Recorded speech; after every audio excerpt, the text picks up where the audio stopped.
A chained figure was slammed against the intake door and the iron catch bit home as guards shoved him forward. Suspicion drove the narrator through the corridor. He watched the seal close because he believed the compound existed to erase, not to hold. The narrator moved with a pocket notebook open in one hand and his thin black tie tucked under his coat as a guard spat a name at the figure. The figure did not answer. Instead, he pressed his face to the cold stone, breath fogging and hands working uselessly at the shackles. The narrator had come to document procedure, not to intervene. He had a suspicion that the facility's architecture hid intent. That suspicion led him to follow schedules, to read roll calls, to line up blueprints. He kept his voice low, his pauses measured, and he recorded numbers, cell designations, processing times, the measured distance between bench and door, because he believed detail would expose motive. The corridor smelled of oil and disinfect, wax dripped onto stone. A guard slammed a ledger on the intake table and barked an order for Subject 17. The narrator wrote, Subject 17, shackle entry, intake code. The first external event, physical intake, set the chapter's conflict in motion. This place did not take prisoners to hold, it took people to be undone. He watched the chief interrogator at the threshold. The interrogator's coat hung heavy, leather dark with small stains. The narrator noted the brass keyring and the way the interrogator tapped a clipboard twice before speaking. Chief interrogator, the narrator name. The interrogator did not smile. Call me Voss, he said. Voss's voice was flat and efficient. He stepped forward and placed a gloved hand on the cell door, testing the seal with an index finger. He spoke to the guard with a precise order. Bring him into chamber 2, strip him, record his baseline. The narrator recorded each order. Subject 17 stumbled into the intake and into the first log. The narrator would try to save the subject's smock hung loose. His collarbone bore a faded number. He blinked with eyes rimmed in dark circles and mouthed something that sounded like a name before a guard forced a gag between his lips. The narrator moved behind the glass of a small observation hatch, pen poised. He felt a shift from curiosity to urgency when the subject's hands started shaking violently. The narrator wrote the physical signs down, hands trembling, pulse visible under the temple, sweat beading at the jaw. He did not yet speak to the subject.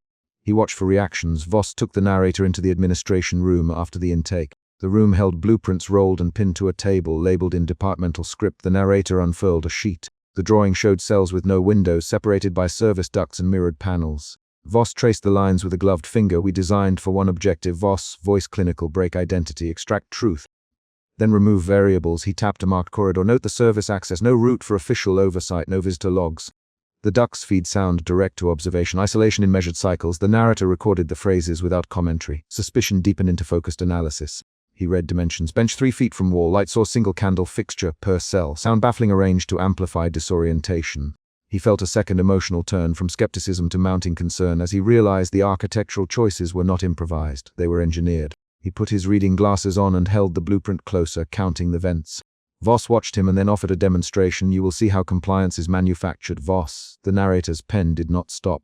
They moved to a converted holding cell that served as a recording room. The narrator set up a small camera and began a forced testimony log with Subject 17. He placed a recorder on the metal table and slid a blank log across the surface. Speak what you remember, he said simply. The subject's voice came out in a hoarse whisper. They called me by number, he said. They used the key to my wrist like a name. The narrator specific. Short questions, name. Date, location. The subject offered terse replies. No name, June. The compound. The narrator wrote each reply down as the subject pushed words through breath and pain. Dialogue in the room punctured the administrative cool. Subject 17. The narrator, tell me about the first night. The first night, the subject repeated. They turned my cell into a dark cage. They counted it out by hours. They left a candle for 20 minutes, then nothing for 70. My ears rang. The narrator noted the subject's physical reactions, flinched shoulders, fingers working at a torn sleeve, and the subject's voice went thin. The narrator kept asking exacting questions. Who held keys? Voss, the subject said. At that naming, the narrator felt the first real internal pivot. Suspicion solidified into accusation in his chest. He did not say the word out loud. He tightened his grip on his notebook.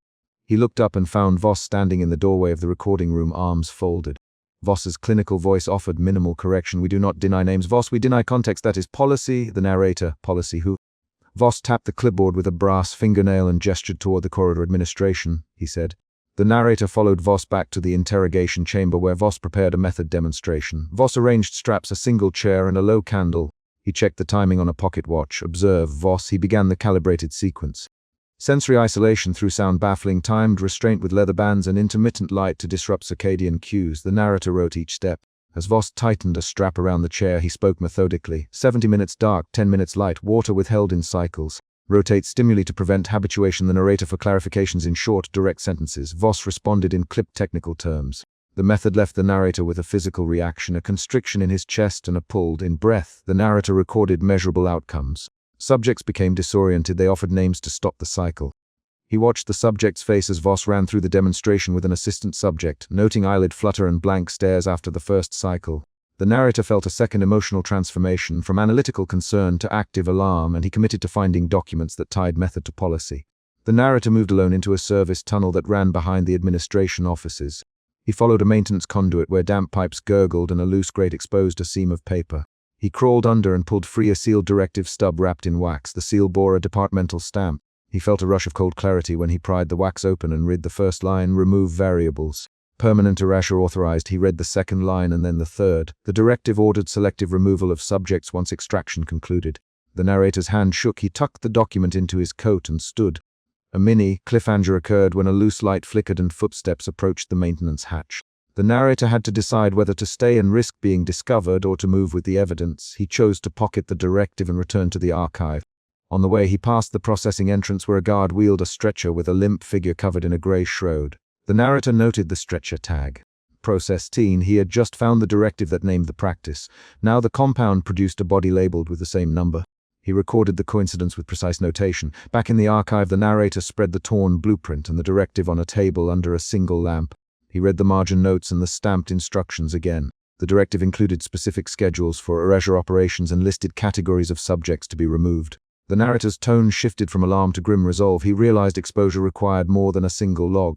He began to copy the directive to his notebook, line by line, because he could not risk carrying an original document out of the building intact. As he copied, a soft sound announced someone at the archive door. Voss entered with 2 guards. He closed the door behind him and folded his hands. The narrator kept writing. Voss. The narrator. Why is there a directive for removal? Voss did not blink. We remove threats. Voss. Threats to security. Threats to operations. The narrator kept his sentences short and factual. Who decides? He asked administration. Voss repeated. The 2 men stared at each other across the table. The narrator's pen scratched the paper. The confrontation escalated quickly. Subject 17 had been brought in by security, 2 rooms over, eyes raw, gag gone. He lurched forward and, with a hoarse cry, pointed at Voss. "Voss!" he shouted. "You cut my speech. You cut my name. You burned my letter." The subject lunged and the guards moved like trained steel. Voss snapped an order. "Hold him. Quiet him." Guards seized the subject's arms.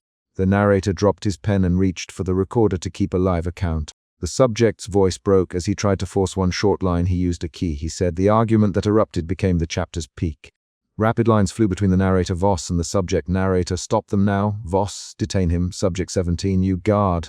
Narrator. "Wait, listen." Voss. "Archive seizure." The exchange included 5 swift lines, each named, jagged and direct.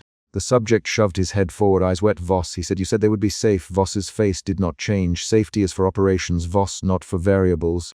Voss barked a command and guards closed on the subject. The narrator lunged between them, placing his hands on a guard's chest. Narrator. "Don't take him like that." The guard shoved the narrator aside. The narrator's notebook skittered free and a page tore. He snatched the torn blueprint fragment and shoved it into his coat. The subject was dragged toward the processing room. His legs scraped tile and the sound echoed through the corridor. The narrator heard a metallic clatter as a keychain fell. The subject's last words before the processing door swung shut were a single, broken line. "You promised." The narrator pursued the processing door as far as protocol allowed. He could not physically stop the removal, but he could salvage evidence. Security pushed him back and blocked the corridor. The narrator handed his recorder to an assistant technician and said, "Take this. Log everything." He forced the technician's fingers to record a time and a place. He then moved to the observation window and watched the sealed chamber until the lamp over his table hummed low and the building settled into its mechanical rhythms again. Alone in the archive, the narrator laid out what he had saved. A partially completed log, a torn blueprint, a sealed directive fragment, and the recorder with its last lines. He read back the subject's forced testimony and the argument in the corridor. He felt a shift in his approach. Suspicion had become prosecution in his planning. He resolved to reconstruct the facility's architecture of cruelty for the record. He also felt a deeper dread settle into his body, not abstract fear, but a tightened jaw and a hand that would not stop tapping the table while he rewrote the directive. He taped the torn blueprint to a fresh sheet and copied the directive again, noting the stamp and the batch number. He made exact time notations for the intake, the demonstration, and the processing. He numbered each item and wrote short factual labels. Intake. Subject 17. Demonstration. Sensor isolation. Directive removal authorized. He pinned the notes to the archive wall. Each concrete item turned the narrator's anxiety into procedural steps. 3 external events followed in quick succession. A maintenance alarm down the hall, a guard arriving with a new shift roster, and a knock on the archive door from an operations courier asking for a sealed envelope. The narrator answered briefly, signed for the envelope, and watched the courier leave. The envelope contained nothing relevant, but the pattern of arrivals tightened the timeline around the earlier intake and the directive. The narrator adjusted his plan. He would not attempt immediate exposure, he would preserve copy and wait for a moment when the archive was unattended. The chapter's climax had settled into consequence by the time dawn edged against the high-slit windows. The narrator placed the salvaged log into a folder and slid it under a loose floorboard reserved for archival tools. He left a small lamp on and closed the archive door softly behind him. He had resolved the immediate mini-conflicts. He had the directive and he had the subject's testimony in recorded form. He had failed to stop the subject's removal, but he had prevented the document's complete disappearance by tearing and copying. In the final paragraphs of the chapter, the narrator's emotional state moves toward a measured aftertaste. He is resolute, exhausted, and more aware of danger. He rechecks the brass keyring in his notes and the list of names. He circles Voss's name twice in the margin and attaches a note. Investigate administrative approvals. He closes the notebook, pockets the torn blueprint fragment, and leaves the lamp burning over the table. The last sentence is a concrete action tied to this chapter's events. He closed the archive drawer on the torn directive and left the lamp burning over the salvaged log. Root, suspicion, emotion shifts, suspicion, alarm, urgency when the method is demonstrated, alarm, resolve when he finds the directive. Resolve, dread as the subject is removed. Those shifts appear in actions, in the way he grips his pen, in the decisions he makes. To follow Voss, to copy documents, to risk being present during confrontation. Dialogue drives key revelations. The subject naming Voss, Voss stating policy, the guards enforcing removal. Secondary characters appear repeatedly and shape the plot. Voss orders procedure and seizes authority. Subject 17 accuses and triggers confrontation. Guards act on commands and move the action. This chapter ends on a concrete situational beat that moves the story forward. The narrator has assembled evidence but not yet exposure. He has a directive in his possession, a torn blueprint in his coat, and the sound of a processing room that labels a man as processed. 17. He has made a choice to preserve records against administrative force. That choice will define his next moves. Guards shoved subject 17 into the circular interrogation theater and slammed the hatch before the narrator could finish the sentence in his notebook. Suspicion tightened his pen grip.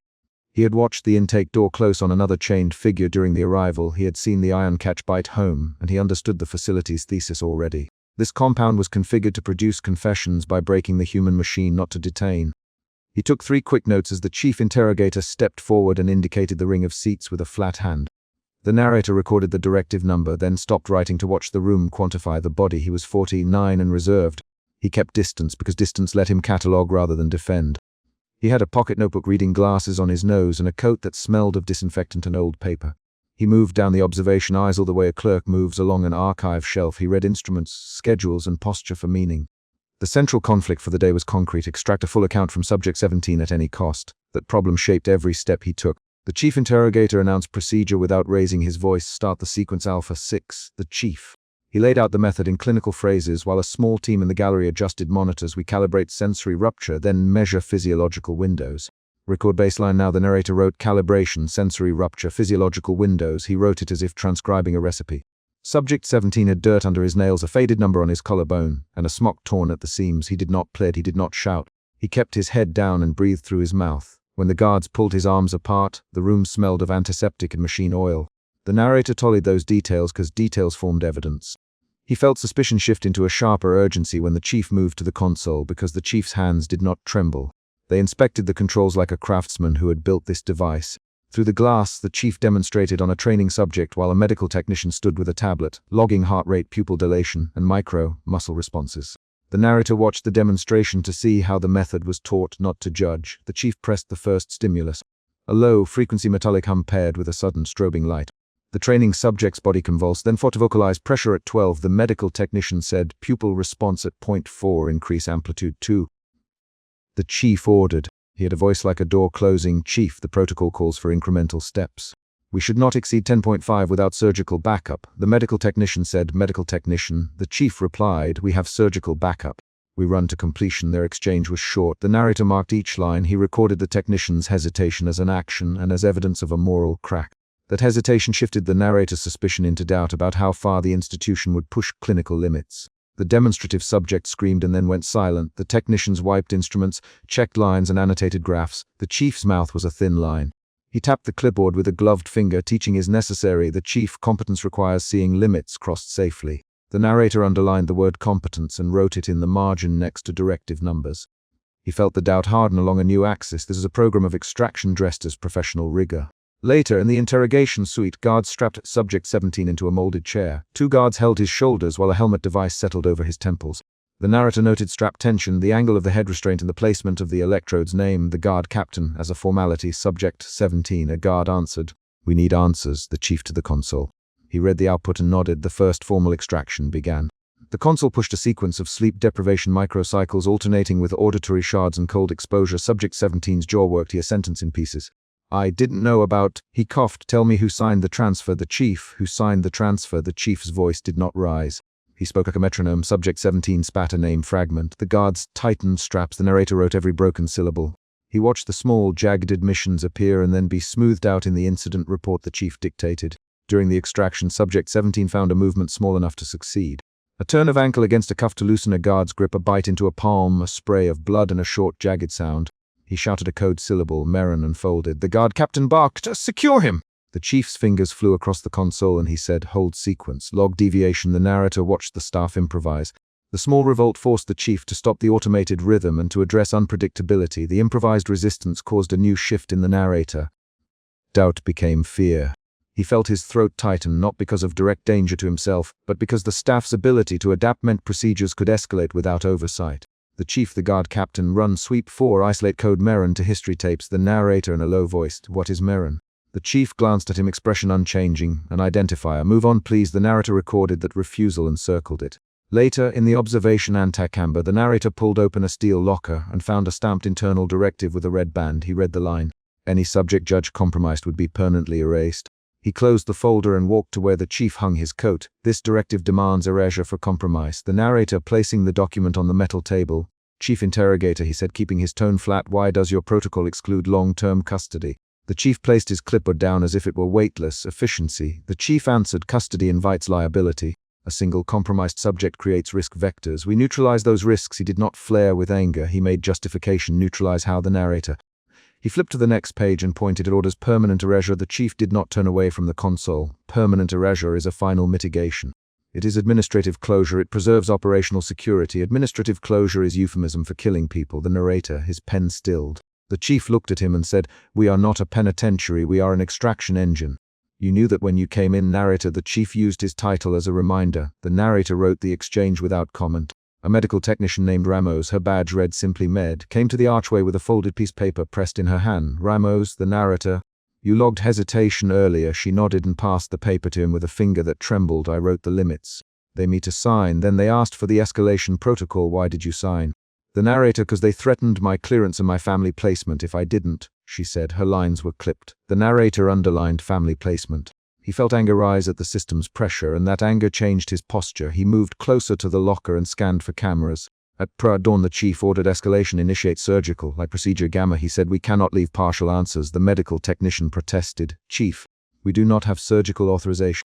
We are out of sterile windows. You have sterile tools and a technician with credentials. Proceed. The exchange accelerated into a short, repeated clash. Chief, stop. The medical technician. This is not surgery, this is extraction. The chief. We all agree on the aim.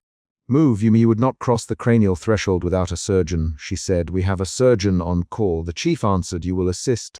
We need the data now. Their lines moved quickly, 3 to 5 short replies each. The narrator wrote dialogue as action. He recorded the medical technician's hesitation as a moral fracture and the chief's insistence as administrative coercion. The narrator noticed a pattern. Staff said clinical phrases to justify escalation, then performed violent acts with calm hands. The tension moved from curiosity into dread. He watched the medical technician pace and touch her tablet as if checking whether it would refuse her. She mouthed no to herself and then returned to the table. The narrator's suspicion turned into grim resolve. He would collect what the technician could not keep. Back in the interrogation theater, Subject 17 began to speak in a cadence that did not match the questions. He breathed raggedly and said, they sent orders in blue envelopes. The key is not a key. The chief barked. Names. Full names. The subject gave a string of words that meant little to the staff. Street names, a workshop, an address. The chief hit a control and the chair vibrated with a pulse. Now the chief. Now clearly the subject continued, voice thin, a stairwell with paint flaking, third riser. There's a plaque under the tile. He stopped as a guard increased the strap pressure. The narrator saw the subject break into a confession that read like a map. He could have left then with a paper trail. He could have pocketed the directive and the technician's note and walked out into the sun. Instead he stayed. He felt duty sharpen into a decision. That decision moved the plot. He promised himself to follow the paper trail into the archives and to expose the erasure clause publicly. When Subject 17's bite forced the staff to improvise earlier, the chief had logged it as a deviation and ordered the isolation of the code word. Now the chief had the power to escalate because the console read an incomplete data set. He toggled the maximum extraction switch. The lights in the theater narrowed and a blade of dawn slid through a high slit. The chief's hand moved with a precise impatience. No, the medical technician gripping the edge of the observation rail. Do not override safety. We lose them if you push past the window. We risk losing the mission if we don't get full disclosure, the chief replied. You will not be the one facing an inquiry. Proceed. That exchange was the chapter's sharpest moral collision. The narrator recorded the sprint of instruments and the tightening around the chair. Subject 17's voice cracked into a confession between pain and answer. We kept files in the sub-basement, number 7 box. Do not trust the guards, he gasped. They took the ledger out 4 nights ago. Merrin, please. His hands spasmed. The chief leaned toward the console with intent. He overrode the safety interlocks. The narrator watched the room become a machine of arithmetic. Pain measured lines of data, scaled admissions checked against files.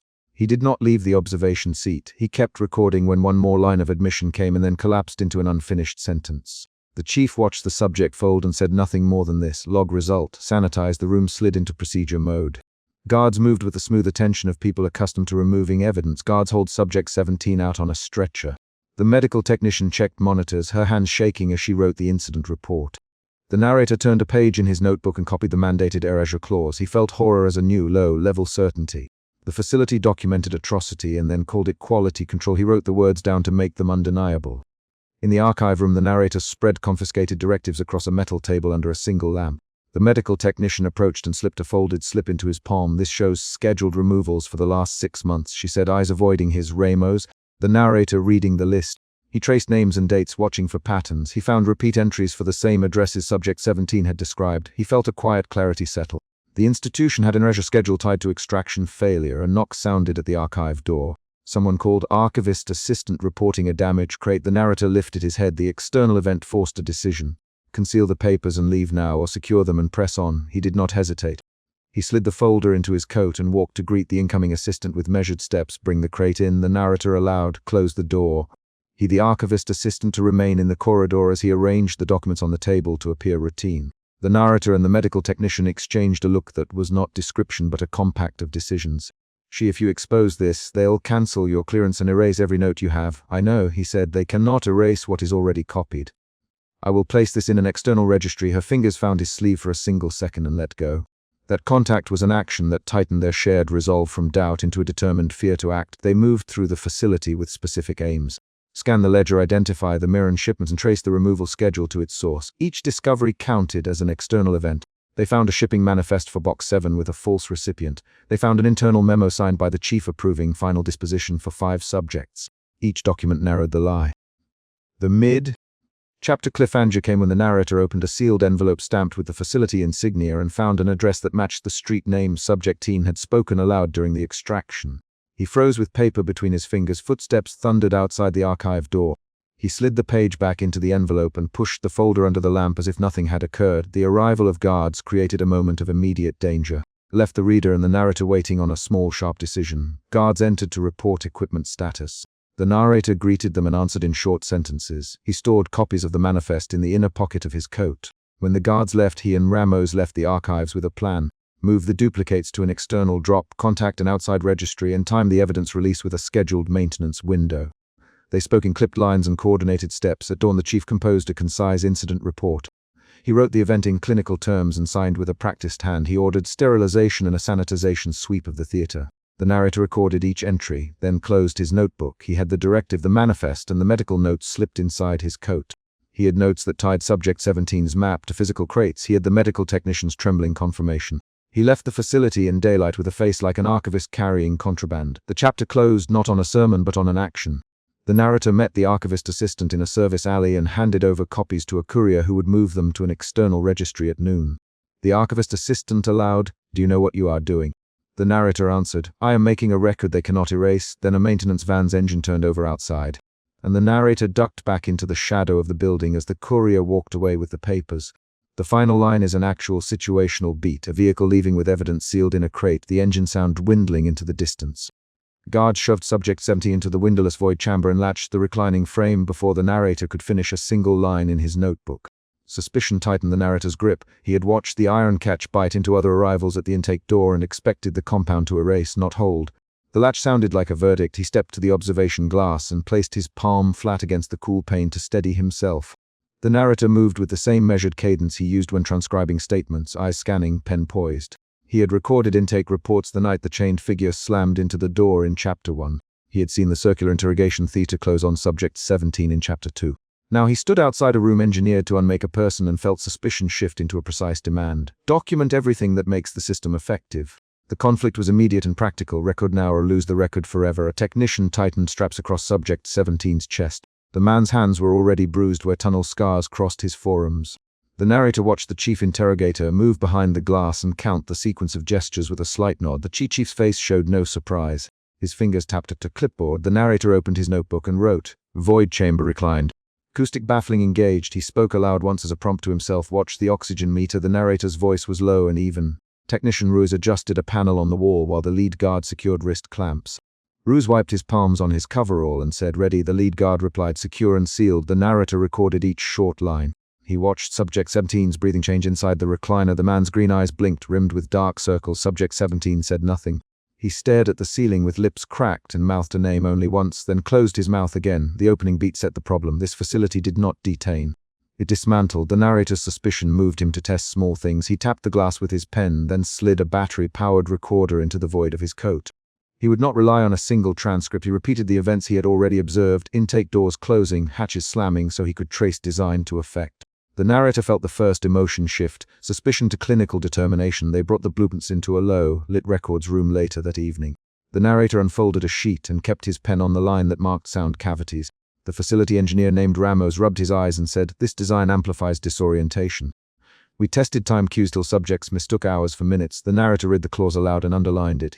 Ramos, were those tests logged? Ramos hesitated a beat, then pointed to a redacted file stamped Directive F52. The archivist guard Bell hovered by the archive terminal with a stack of sealed sleeves. Bell, the narrator, FT52's appendices and any acoustic testing subreports. Bell's gloved fingers moved swiftly. The archivist guard answered, appendices are restricted. Chain of command. His voice was flat and official. The narrator's notes grew denser. Each directive arranged how he would later describe the compound. He pressed Ramos, this intended to break time perception, or is that an emergent property? Ramos looked at the blueprints and said it was intentional. The cavities prevent sound reflection and anchor time to the technician's schedule, not the subject's clock. The narrator circled the word, intentional. Argument followed. The narrator for clarity. Ramos offered engineering terms. Their exchange tightened. It was a confrontation between documentation and justification. Ramos, the narrator, you designed rooms that unpair people from their sense of day. That is cruel, not neutral. Ramos answered, we called it efficiency. We needed compliance within a set window. The narrator wrote efficiency in quotation marks and underlined it twice. Bell cleared his throat and added, directives came down with a signature block. Procedure runs the rooms. The dialogue shifted feeling from analysis to accusation. The emotion moved again, determination to unease. The narrator returned to the compound floor at an hour recorded as late evening on his pad. The reflection room was a narrow cell lined with mirrored panels. Technicians stood at the edge of a ring of lights. The chief interrogator clicked a remote and a projection hummed to life.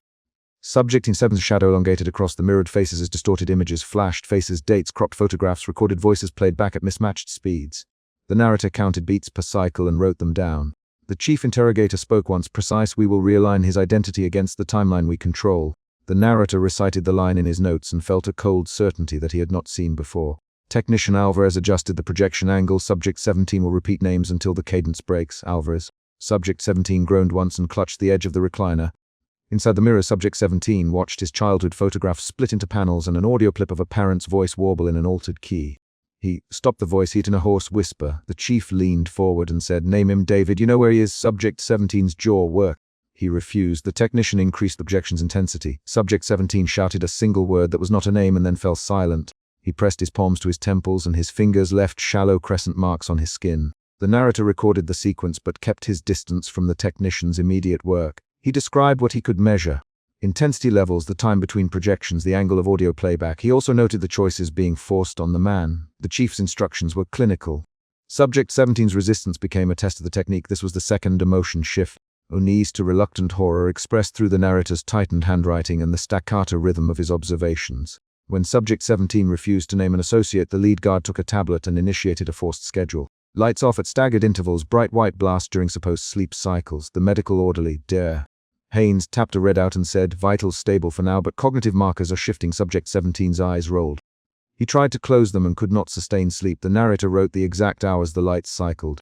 37 minutes light, 43 minutes dark, repeating without circadian reference. He recorded the man clinging to a single concrete memory. The exact sound of his sister's whistle on a cold morning. He repeated the sound aloud to himself in the isolation cell and refused to say the associate's name. An external event broke the pattern.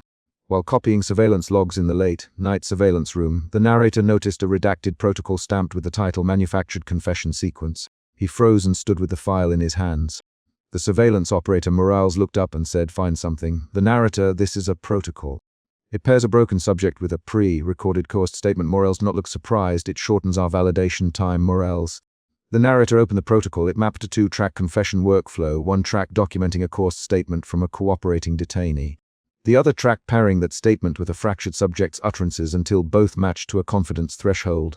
The narrator read the steps aloud and felt the room tilt into a new form of cruelty, systemized truth. He confronted the chief interrogator in the observation suite. "You stage confessions and pair them?" he asked. The chief jaw clenched. "We pair for validation. We need verifiable names to protect our assets." "The chief, you call it manufacture." "I cross-corroboration." The narrator tapped his pen on the table. "Cross-corroboration requires voluntary testimony." "This is coercion." The chief looked at him and said, "You would prefer risk. These are security operation, not ethics classes." The narrator did not answer. He only wrote, "Manufactured confession." Documented. The argument remained short and clinical, 3 rapid exchanges, each sentence tight and factual. Back in the observation suite, the climax assembled. The chief interrogator arranged a stage punishment in the connected holding cell. A visible, controlled application of a non-lethal apparatus designed to produce a visceral threat without permanent injury. The chief presented subject 17 with a choice. Name his associate or watch the apparatus activate on an empty subject while technicians recorded his reaction. The lead guard tightened his gloves and said, "Choose." The narrator watched subject 17's mouth move and felt a kinetic pull toward the glass. Subject 17 hesitated. He whispered, "I won't say his name." The chief, "Then you will watch the demonstration and speak after seeing the outcome." The lead guard activated the machine's mechanism. Chamber hissed and a pressure plate descended on a padded dummy. The dummy made a hollow thud. Subject 17 found his voice in a single short line. "Not him," he the line with shaking breath. The chief's expression softened only in the way of someone satisfied. "Record the confession," he ordered. The technician began the microphone capture. The narrator's notes turned into a catalogue of mismatch. The technician's transcript matched parts of the dummy's pre-scripted statement with subject 17's fractured words. The narrator traced each syllable and marked where the tape spliced coarse language against the subject's own utterances. He logged time stamps and circled discrepancies. The manufactured moral calculus had broken the man. The facility had created the conditions that turned silence into speech and then stitched that speech to a preordained narrative. Subject 17 delivered a broken confession, a string of truncated sentences that technicians assembled into coherence. "I was with him at the warehouse," subject 17 said in parts. The chief approved the transcript and stamped it victory. The chief murmured to the lead guard. The narrator recorded the phrase and felt a slow inward recoil. He felt the third emotion shift. Horror to cold procedural anger that expressed itself in action. He began copying raw surveillance feeds onto separate drives and fashioned a packet for outside counsel. Outside events accelerated. Morales, the surveillance operator, approached the narrator with a sealed slip. "You should see what we flagged this morning." Morales. He slid a clip across the table. The clip showed a prior intake where the iron catch bit home on another chained figure. The narrator watched the replay and compared the taped confession's cadence. He found identical phrasing in the technician's coached sample and the older confession. The twist was specific and concrete. Confessions were not only manufactured once, they were modular. The narrator confronted the chief again with the new clip. "Modular confessions. You reuse templates to speed processing." The narrator. The chief did not rise to anger. "We reuse validated frameworks. It saves lives later on," he answered. The narrator. "You are erasing individual testimony." The chief retorted, "We are preventing worse acts by extracting information sooner." Their exchange produced a rapid back and forth of 5 short lines. The narrator left with the drives concealed under his coat and a new understanding. The facility's cruelty was not only mechanical but bureaucratic. Subject 17 was returned to his numbered cell before dawn. The narrator followed, slipping the recorder into his palm once more. He watched the man shuffle into light of a narrow corridor, his smock-stained badge, his wristband glinting with a small brass tag. The narrator noticed concrete details. The way subject 17's shoulders hunched, the shallow, regular rhythm of his breathing, the tightness in his jaw when a guard called his number. He wrote each exact observation. In the corridor, subject 17 stumbled, his knees buckled for a count of 3, and then straightened. He stopped and said, "Tell them I said no name." The narrator replied, "You no name in the room." "I heard you." Subject 17 looked at him briefly and then turned his head away. The narrator watched him walk into a cell and sit on the cold slab. The narrator closed his notebook for a moment and checked the recorder's battery life. The device showed a low charge. He made a choice. Preserve the data now or risk losing it in transit. The narrator strapped the drives into his coat and began the exit protocol. As he reached the compound's exit corridor at dawn, the narrator passed a guard station where Bell, the archivist guard, stamped a document with a blunt, mechanical motion. The narrator stopped and said, "Bell, Diff 52, include a post-session validation step." Bell looked up, pinched the bridge of his nose, and answered, "Validation is internal. It circulates in level only." The narrator made a note to request chain of custody records. He felt the last movement of the chapter's mood. Procedural anger tapering into grim resolve, he left the compound with a filled notebook, 2 copied drives, and a packet of redacted protocols tucked inside a sleeve. The chapter's mini cliffhanger came as he stepped into the pale morning light and felt a small weight in his pocket. A slip of paper he had not seen earlier. On it was a single typed line in the chief interrogator's hand, Subject 17 retained for follow-up. Further associative clearing required. The note suggested the machine would be used again. The narrator closed his notebook, pockets heavy with evidence. The compound's design had already written its next move. He walked away from the compound with a simple, concrete resolution. The documented files would go to counsel and to a forensic analyst who could parse audio splices. The chapter closed on that action. The narrator did not narrate fate. He loaded the recorder and checked the drives one more time, then tapped a final line into his notebook, expose protocol chain. Confirm reuse of confession templates. The last beat was not a promise but a task performed. He sealed the envelope, walked to his car, and drove toward the city where outside counsel waited. That movement, concrete, directional, and irreversible, connected this chapter to the next confrontation already implied by the chief's note. The control bank hummed to life the moment the chief interrogator lowered his palm to the scanner. A row of red LEDs blinked, a mechanical latch clacked, and a guard shoved Subject 17 hard enough that the man's feet scraped the corridor floor. Suspicion sat behind the narrator's ribs the way it had all along, a practical suspicion that moved his pen faster, made him check serial numbers on directives, and forced him to watch every closing door as evidence. He stepped closer to the observation window with his pocket notebook open, the edge of the paper biting his thumb, and watched the chained figure disappear into the corridor that led to the extraction suite. The immediate problem was clear. The facility was preparing a procedure labeled Final Extraction, and the narrator believed, from prior intake logs and the iron catch he had seen bite into the previous arrival's shoulder, that extraction meant permanent erasure. That suspicion drove him to act. It governed the sequence of questions he would ask and the risks he would take. The narrator did not move first. He let the chief interrogator stand at the console and sign the order. The interrogator's hand hovered, then closed on the metal clipboard. He read aloud, slow and exact, Section 12 Procedural Concurrence, removal of identifying cognitive traces. The narrator made a note. He had the habit, formed over previous visits, of translating euphemisms into their visible treadcraft. Clamps, time sedatives, and the tapered probe noted once in a smuggled schematic. He had heard guards call it by other names, reset, wash, but his notebook contained the actual words used in operations logs. Final extraction, identity removal. Why is this in writing? The narrator, without stepping back, his voice remained measured. He placed the notebook on the short ledge by the window where it could be seen and closed the cover with a thumb. The chief interrogator looked up, features narrowed to lines of light and shadow under the control bank. "Because procedure requires authorization," he said. "Because the paper will show chain of command if questioned." His tone was level, clinical. The words carried no tremor. That exchange multiplied the stakes. The narrator's suspicion shifted into wary resolve. He moved from observer to actor because documents on a desk could not be the only archival proof he would leave behind. He searched the bank's reflected screens for camera feeds and logged timestamps. He remembered the intake door earlier when another figure slammed inward. The iron catch had left a crescent bruise across their forearm. He had watched that catch close. He had recorded. Now, as guards Subject 17 down the observation corridor, the narrator's fingers found a seam in the wall where maintenance panels met. He noted it quietly because seams meant wiring and wiring meant access. Outside the glass, the corridor swallowed Subject 17's muffled step. A guard barked in order and the man's shoulders jutted forward as though something invisible pushed at his ribs. The narrator watched the chain slack and then tighten around a wrist with a faded numeric band. He wrote, Subject 17. Wristband 17B, toe tag brass, smock stained. The details matter. Conch records resisted erasure when properly logged.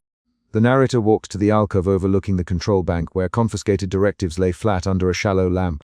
He had promised himself he would cross-check every authorization with the memos in the records alcove. He lifted a stapled packet and read an internal memo out loud. Legal compliance through designated removal. Archive retention excused under executive privilege. He underlined a typed paragraph. Who signs this? He asked. The interrogator tapped the line with the end of his pen and said, names are redacted on purpose. We document the process, not the authorization. The narrator's next emotion moved, out tightened, then snapped into a cold anger that made his jaw set.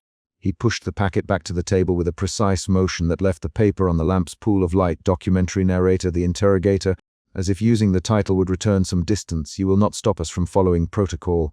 His voice was a low, clinical baritone carrying the habit of someone trained to name risks and then neutralize them with procedure. The narrator kept his voice steady. Chief interrogator, he replied, protocols are not laws. The interrogator's eyes did not change. Guards on the other side of the window tightened their hands on the railings. A shift technician arrived pushing a metal cart with a covered instrument.